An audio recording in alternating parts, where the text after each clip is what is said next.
Well, congratulations. How are you feeling?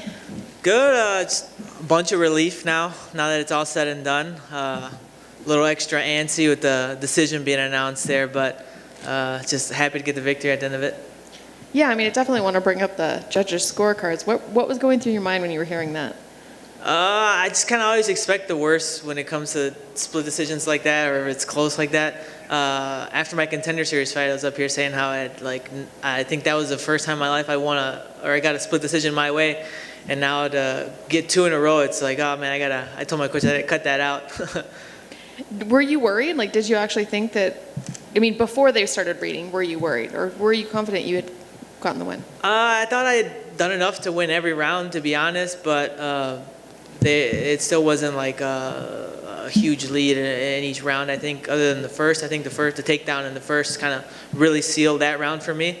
The other two, I felt like I'd done enough to win them, but you never know when you leave it in the hands of the judges. Was there anything about your opponent that surprised you? Yeah, we knew going in, like, his movement and stuff was going to be awkward, so we tried to get looks like that in camp and stuff, but it just felt extra awkward in there when we were finally throwing down. Just kind of the dipping and the way he moves, just kind of weird, but was able to adapt enough to get the victory, so that's all that matters, I guess. What are your plans for the rest of the year? How many times do you want to get back in? Like, do you want 3 more fights, 2 more fights? 2 to 3. I mean, I don't really feel too banged up right now. Other medias have been asking, like, who do I want next or what I want next. As far as that, it's like right now it's just the only thing on my head is going home and seeing my family, you know. I'm the only one in there fighting, but took a lot of people to get me here, a lot of people's support and stuff. So right now, kind of the only thing on my head is just relaxing, getting home, enjoying this with them, and then ideally I'd like to fight 2 or 3 more times this year. So like I said, not really too banged up after this one, so just heal up after a week or so and get back in the gym. Now, you mentioned it takes a lot of people to get you here. Outside of your core camp, who helped you the most, and how did they help you? I'd say it's just my family. Since I was a young kid, I mean, when I started martial arts, I hated it. They're the ones that kind of saw something in me when I was just that, like, chubby little 8-year-old getting beat up in the gym every day. But my parents kind of kept me in, and after that first year, I was like, okay, like, I kind of started enjoying it and liking it. But I mean, it's a tough journey, and it could be lonely a lot of times. So just kind of having their love and support and just their belief in me, you know, I think lots of times going into stuff, they believe in me more than I believe in myself sometimes, I think. So I'm sure they're going crazy right now back home at the watch party. So it's going to be nice to just land tomorrow and see them, and just kind of trying to fight them off from stealing all my gear when I land. But yeah, it'll be nice to celebrate this with them. Thank you. Yep. When you obviously going in there for a debut, you know, how much nerves were you feeling going in there? I mean, you've been in the Contender Series before, but how different was it going out there tonight as opposed to walking out there for the Contender Series? Oh man, this one was, I think since about after dinner yesterday, I was just nervous the whole time. I don't know if it was like because of the everything, like thinking about everything and everybody leading up to this point, the UFC debut, all that stuff. But yeah, ever since last night, I was just like, my stomach was like in knots. I was nervous. But once it kind of started, I was like, okay, like it started getting more comfortable, be like, okay, we know what to do now, and it's here. Like, just kind of do what you know how to do. But no, yeah, it was real nerve-wracking, but more so than you've ever had before? Oh yeah, 100%. I think the last time I could think of that I was this nervous was probably like my pro debut. But no, I'm just glad it's done now. Yeah.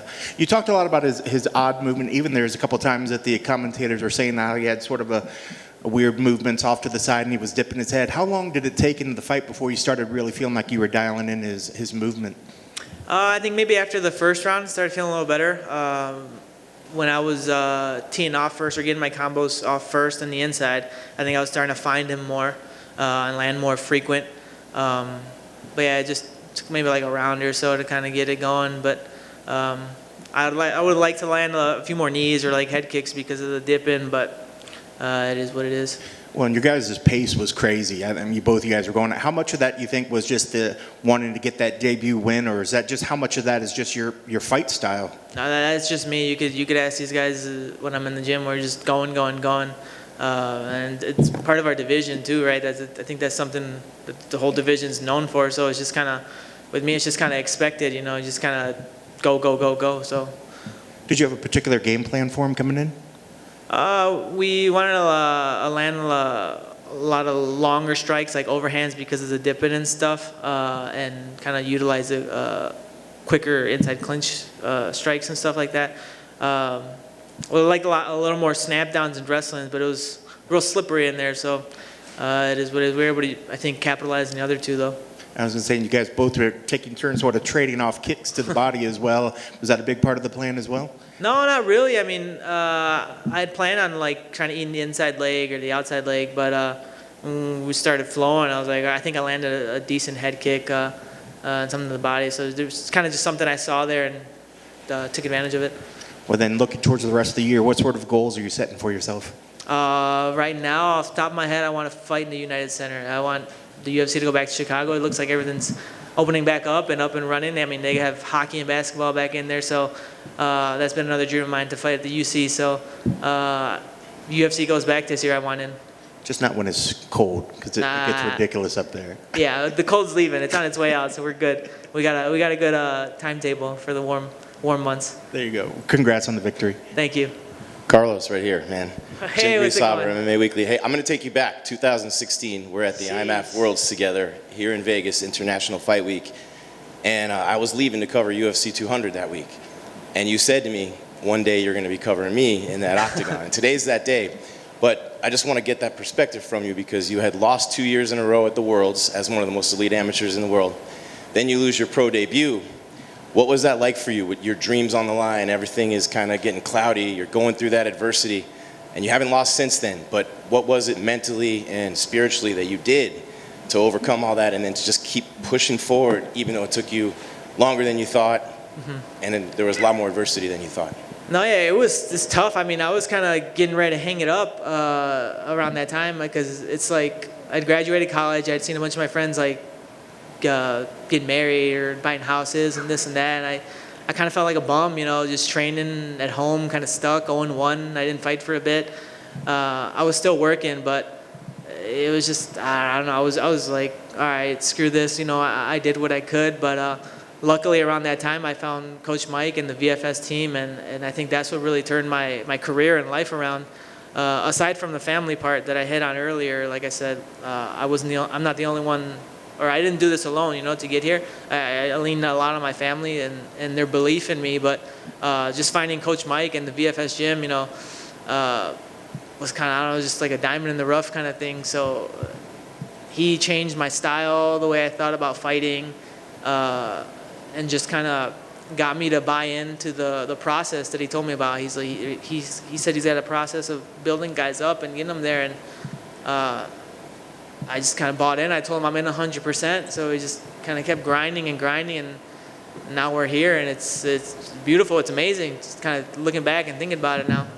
And how about those experiences with Team USA, competing on the world stage against elite fighters from all over the planet? And you think back and you go through the progressions. How much did all that help you with the experience that you gained from that, the competition you faced, and then, you know, here you are at the peak of the sport? I don't know, it helped a ton. I mean, I was a 20-year-old, and I came out here to Vegas to fight the national championships and the world championships, and just to come to Vegas alone, it's kind of like at the time it was like a huge like experience. You know, you're fighting the fight capital of the world as an amateur against the best guys in the country at nationals, and then you're fighting the best other amateurs in the world at the IMUFs.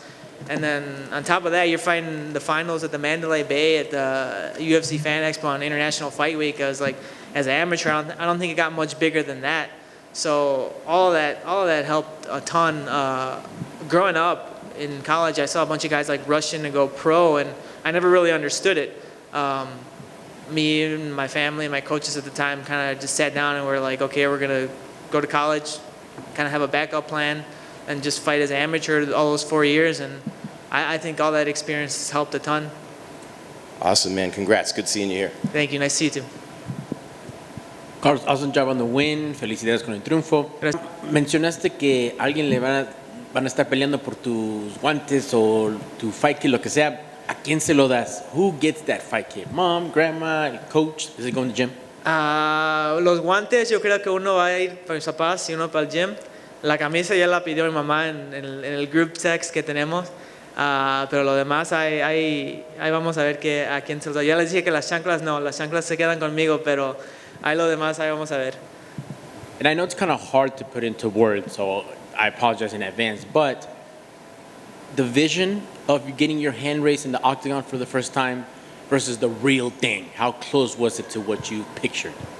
It was not a split decision what I pictured, I'll tell you that much.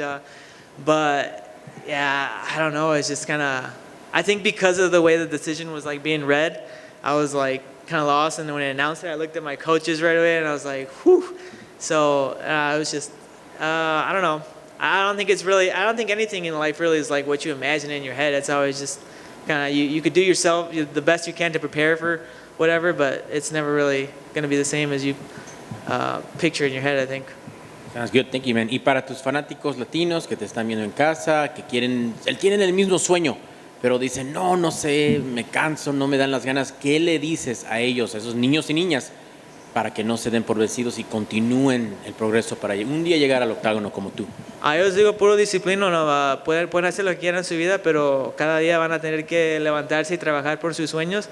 No va a ser fácil, pero si de verdaderamente lo quieren, hay que trabajar por eso cada día y ahí poco a poquito se puede llegar. Está bien, man. Congrats on the win. Felicidades. Gracias.